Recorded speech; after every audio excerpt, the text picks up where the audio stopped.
यो WhatsApp guys, मैं हूं जयेश और आप सभी का स्वागत है अपने यूट्यूब चैनल में जिसका नाम है 7 स्टार। तो आज से हम एक नई सीरीज स्टार्ट करने जा रहे हैं जो कि होने वाली है प्लेसमेंट के रिगार्डिंग। हाँ, आपने सही सुना है, वो होने वाली है प्लेसमेंट के रिगार्डिंग, जिससे आप अगर कौन से भी ब्रांच से हो, आईटी से हो या फिर अदर कौन से भी ब्रांच से हो, आपको अगर आईटी में आना है तो आपको क्या क्या चीजें करनी होगी और किस तरीके से आपका प्लेसमेंट बहुत ही अच्छे पैकेज के साथ आईटी सेक्टर में होने वाला है, ये सारी चीजें मैं आपको इस सीरीज में सिखाने वाला हूं। तो चलो चलते हैं अपने स्क्रीन के ऊपर।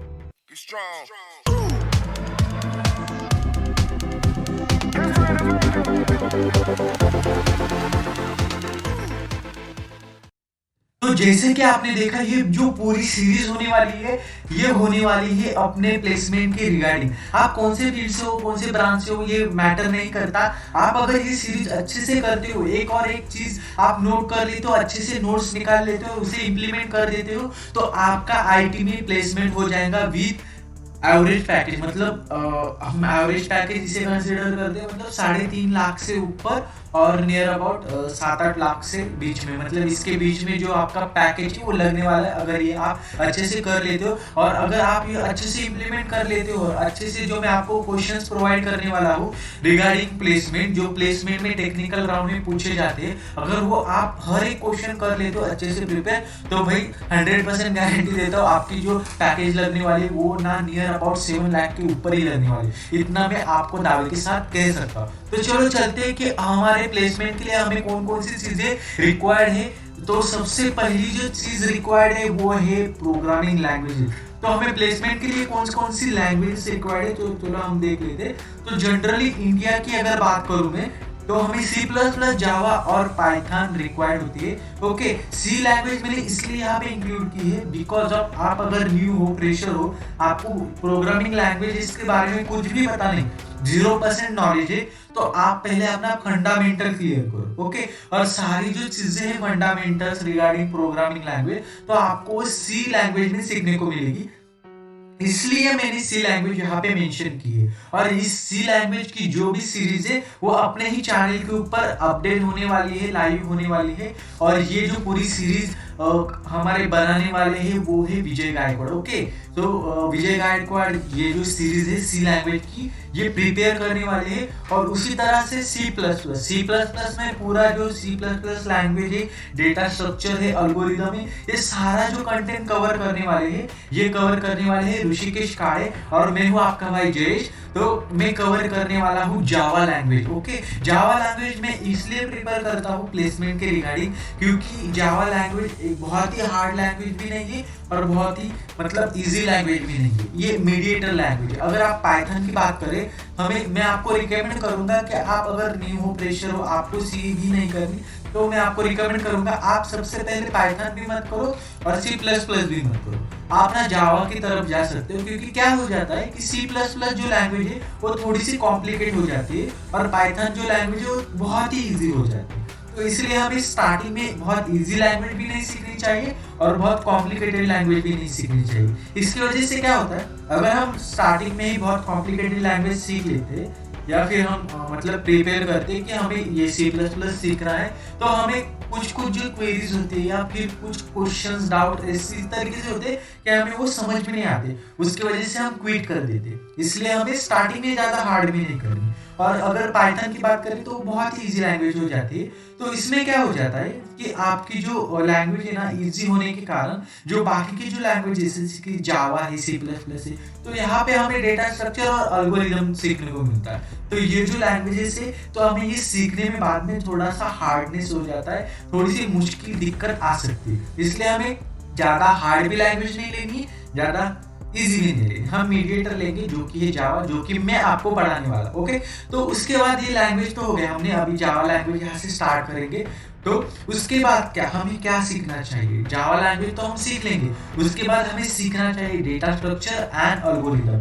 क्योंकि लैंग्वेज तो आप कौन सी भी कभी भी सीख सकते हो, ओके, लेकिन डेटा स्ट्रक्चर एंड एल्गोरिदम ये बैकबोन होती है आईटी कंपनी में। ओके, तो जितने भी सारी बड़ी बड़ी कंपनीज जैसे कि अमेजोन हो गई, गूगल हो गया, एडोबी हो गई, ओके, बहुत सारी ऐसी बड़ी बड़ी कंपनीज है, या फिर हम मिड कैप कंपनीज भी ले सकते हैं। तो ये सारी जो कंपनीज मैटर करती है, ये देखते हैं सबसे पहले कि आपका डेटा स्ट्रक्चर एंड एल्गोरिदम किस तरीके से अच्छा है, मतलब कितना अच्छा है। ओके, क्योंकि ना हम लैंग्वेज तो प्रिपेयर कर सकते हैं, क्योंकि जब हम आईटी सेक्टर में जाते हैं, जब हमारा प्लेसमेंट वगैरह हो जाता है, तो हमें वो कंपनी के हिसाब से हमें उनकी लैंग्वेज सीखनी पड़ती है, जैसे कि आर हो गई, रूबी हो गई, और भी बहुत सारी लैंग्वेजेस है, तो हमें वो सीखनी पड़ती है। या बहुत सारी कंपनी यही C++ जावा भी यूज करती है, तो हम उसी से कंटिन्यू कर सकते हैं। लेकिन जब कंडीशन आती है हमें न्यू लैंग्वेज सीखने के लिए, तो हमें लैंग्वेज सीखने के लिए हमारा डेटा स्ट्रक्चर और एल्गोरिदम परफेक्ट चाहिए। तो इसी बेसिस पे हम जो भी लैंग्वेजेस है, जितनी भी सारी लैंग्वेजेस है, वो सीखते हैं। उसके बाद ये तो हो गया, डेटा स्ट्रक्चर हो गया, एल्गोरिदम हो गया, हमारी लैंग्वेज प्रिपेयर हो गई। लेकिन उसके बाद क्या करना होगा? अभी देखो, जो भी आप लैंग्वेज सीखोगी, ओके, उसके हिसाब से हमें उसके ऊपर ही हमें कुछ प्रोजेक्ट्स बनाने पड़ेंगे। ओके, प्रोजेक्ट्स हो गए, या फिर जो हमारे थ्योरी सब्जेक्ट्स है उसके ऊपर हमें प्रिपरेशन भी करना होगा। ओके, प्रोजेक्ट इसलिए करना होगा क्योंकि जब हम रिज्यूमे वगैरह बनाएंगे थर्ड ईयर में जाके, मैं आपको रिकमेंड करूंगा कि सेकंड ईयर से ही बनाना स्टार्ट कर दो। लेकिन जब हम थर्ड ईयर में जाके अपने रिज्यूमे वगैरह बनाएंगे, तब हमें ये प्रोजेक्ट्स है वो मेंशन करने होते हैं रिज्यूमे में, इसलिए हमें सेकंड ईयर से ही प्रोजेक्ट्स बनाना स्टार्ट करना है। ओके, ये किस तरीके से हमारा रोड मैप जाने वाला है, किस तरीके से हम ये करने वाले हैं, या फिर आप लास्ट ईयर में भी हो तो हाँ, आप किस तरीके से प्रोजेक्ट्स बना सकते हो बिग शॉर्ट टाइम में, जिसके वजह से आप वो अपने रिज्यूमे में मेंशन कर पाओ। ये भी मैं आपको बताने वाला हूँ इस सीरीज के एंड होने तक। तो हमें प्रोजेक्ट भी बनाने हैं, हमारे जो थ्योरी सब्जेक्ट होते हैं रिगार्डिंग ऑपरेटिंग सिस्टम, नेटवर्किंग के रिगार्डिंग, तो हमें वो भी प्रिपेयर करने होते हैं। क्योंकि क्या होता है, जनरली हमारा टेक्निकल राउंड वगैरह तो निकल जाता है, लेकिन इंटरव्यू के टाइम ना हमें कुछ थ्योरी सब्जेक्ट के ऊपर ना क्वेश्चंस पूछे जाते हैं, जैसे कि नेटवर्किंग हो गया, ऑपरेटिंग सिस्टम हो गया, तो इसके ऊपर हमें थोड़ा बहुत नॉलेज होना चाहिए, जिसकी वजह से हम हमारा इंटरव्यू क्रैक कर पाए। तो इसके बाद आता है कि जो मतलब जितनी भी सारी कंपनीज है उन्हें अप्लाई किस तरीके से करना है। ये जो जितनी भी कंपनीज है, हमें ये इसके रेफरेंस कहाँ से मिलेंगे, इसके लिंक कहाँ से मिलेंगे, किस तरीके से इन्हें अप्लाई किया जाता है, इनके क्या क्या क्राइटेरियाज होते हैं, ये सारी जो चीजें हैं हम इस सीरीज में डिस्कस करने वाले। ओके, उसके बाद आ जाता है सबसे हमारा लास्ट जो टॉपिक होता है, इंटरव्यू प्रिपरेशन। तो इंटरव्यू में किस तरीके से हमें प्रिपेयर करना है, हमारी पर्सनैलिटी किस तरीके से होनी चाहिए, हमारा कम्युनिकेशन स्किल्स किस लेवल पे होना चाहिए। ओके, उसके बाद इंटरव्यू में किस किस तरीके के क्वेश्चन पूछे जाते हैं, कौन से टॉपिक पे किस किस तरीके से क्वेश्चंस आते हैं जो हमें प्रिपेयर करके जाने, ये सारी जो चीजें हम इस सीरीज में इसी चैनल पे देखने वाले। ओके, उसके बाद आ जाता है हमारा आफ्टर, मतलब ये सारा हमने कोर्स वगैरह कंप्लीट कर लिया, रिज्यूमे बना लिया, अच्छे खासे प्रोजेक्ट भी बना लिए हमने, तो उसके बाद हमें क्या करना है? ओके, तो उसके बाद हमें करना है कि जो हमारी जावा लैंग्वेज है, जो हमने कम्प्लीटली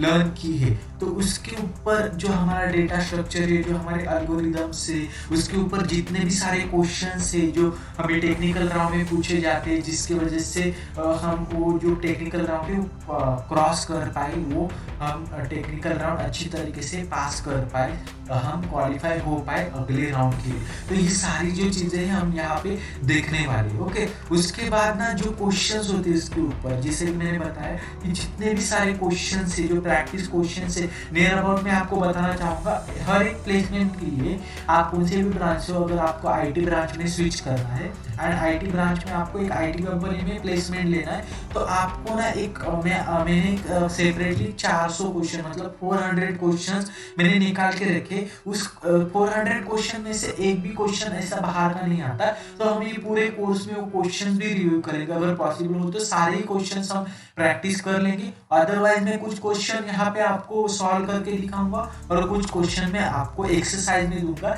जिसकी वजह से आपका जो लॉजिक है वो अच्छी तरीके से बिल्डअप हो पाए। और जब आप टेक्निकल राउंड के लिए या भी किसी भी कंपनी के प्रिपरेशन के लिए जब आप कोडिंग राउंड के लिए जाते हो, तो आपको उसी में से क्वेश्चंस आने वाले हैं, तो आपको उसके लिए कोई भी घबराने की बात नहीं, क्योंकि आपने वो सारे क्वेश्चन यहाँ पे ट्राई कर चुके होंगे, सॉल्व कर चुके होंगे।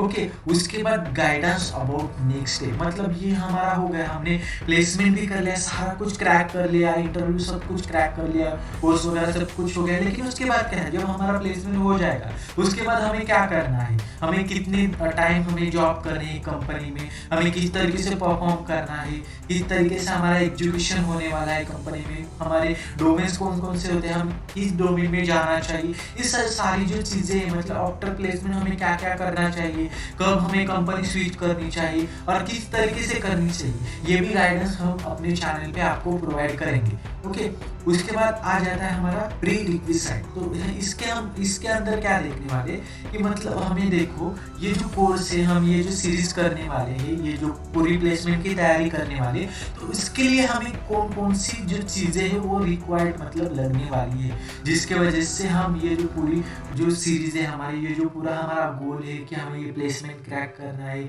हमें प्लेसमेंट लेना है, ये कंपनी क्रैक करनी है, हमें अमेजोन क्रैक करना है, हमें गूगल क्रैक करना है, हमें TCS जैसी कंपनीज होगी सर्विस बेस वो क्रैक करनी है। ओके, और भी बहुत सारी कंपनीज है जो हमें क्रैक करनी, जैसे कि विप्रो हो गई, राइट, इन्फोसिस हो गई, ये सारे हम कंपनी इजीली क्रैक कर सकते हैं। आपने खाली जो मैं सिखाने वाला हूँ इस सीरीज में वो अच्छे से फॉलो करना है। ओके, तो इसके लिए हमें क्या क्या चीज़ें लगने वाली, सबसे पहले आपको लगने वाला है एक अच्छा लैपटॉप और इंटरनेट कनेक्शन। क्योंकि लैपटॉप इसलिए लगने वाला है क्योंकि जो भी हम कोडिंग की प्रैक्टिस करेंगे उसके लिए हमें लैपटॉप लगने वाला है। वो भले आपका लैपटॉप i3 प्रोसेसर का भी हो, कोई दिक्कत वाली बात नहीं, लेकिन लैपटॉप नेसेसरी है क्योंकि हम मोबाइल पे कोडिंग की प्रैक्टिस कर सकते हैं, नहीं कर सकते ऐसा नहीं कर सकते, लेकिन ना जब आप कॉम्पिटिटिव कोडिंग करते हो तो आपको उसमें बहुत सारी दिक्कत देखने को मिल जाएंगी। इसलिए मैं आपको प्रेफर करूँगा कि आपको अगर प्लेस होना है एक अच्छी कंपनी में तो आप सबसे पहले एक लैपटॉप ले और internet connection is necessary. Okay, उसके बाद हमें कुछ लाइब्रेरीज लगेंगी, जैसे कि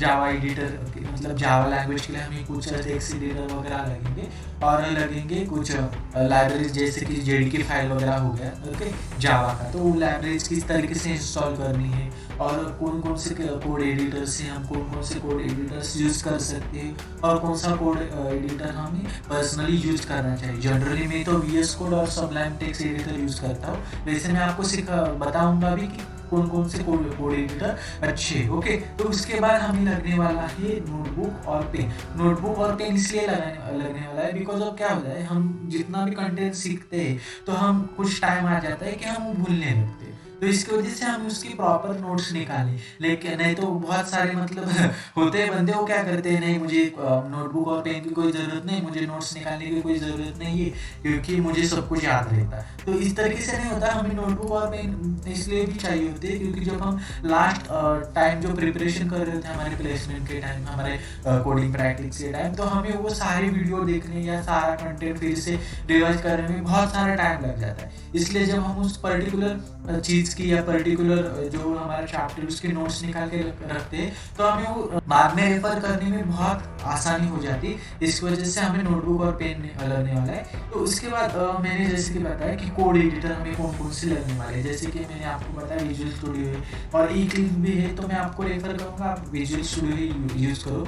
ओपन सोर्स सॉफ्टवेयर है माइक्रोसॉफ्ट का और बहुत अच्छा कोड एडिटर है। इसमें एक एडवांटेज ये मिल जाता है, आप एक साथ अगर सपोज आप जावा कर रहे हो, C++ कर रहे हो, पाइथन कर रहे हो या फिर आप वेब डेवलपमेंट में जैसे कि HTML CSS जावा जो भी आप कर रहे हो, तो इसके अंदर आप वो सारी चीज़ें एक ही कोड एडिटर के अंदर कर सकते हो। ओके, तो ये इसका एडवांटेज है। और उसके बाद मैंने आपको बताया कि आपको जावा डेवलपमेंट किट इंस्टॉल करनी होती है जिससे कि आप अपने जो भी मतलब जावा के प्रोग्राम है वो अच्छी तरीके से रन कर पाओ। तो थैंक यू सो मच दोस्तों। तो ये है हमारा इंट्रोडक्शन, ओके, कि प्लेसमेंट के लिए हमें क्या क्या चीज़ें रिक्वायर्ड है, कौन कौन सी चीज़ें लगने वाली है। तो थैंक यू सो मच। आज के वाले वीडियो में इतना ही, मिलते हैं अगली वीडियो में, तब तक के लिए keep learning and keep growing. Strong.